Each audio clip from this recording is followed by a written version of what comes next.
राजा ग्रामपंचायतीत कथित गैरव्यवहाराचा आरोप, ठिय्या आंदोलन सुरू। 12 ऑगस्ट पासून बेमुदत आमरण उपोषणाचा इशारा।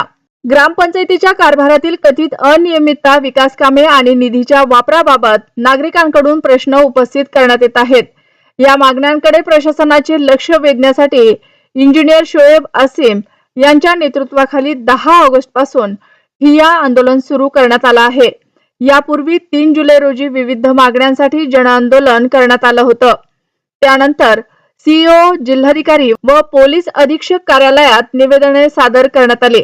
मात्र समाधानकारक कार्यवाही झाली नसल्याचा आरोप आंदोलनकर्त्यांनी केला आहे। ग्रामपंचायतीच्या निधीचा वापर व विकास कामांबाबत आरटीआय अंतर्गत माहिती मागवण्यात आली असून अधिकृत कागदपत्रांच्या आधारे वस्तुस्थिती जनतेसमोर मांडणार असल्याचे आंदोलनकर्त्यांनी सांगितले।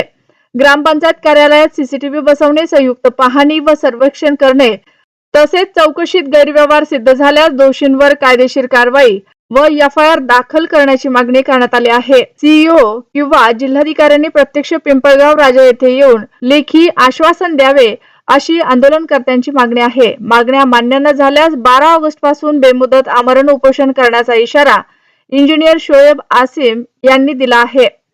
आपला जिल्हा, आपला महाराष्ट्र मराठी न्यूज साठी प्रतिनिधी अविनाश खोटरे, पिंपळगाव राजा, खामगाव।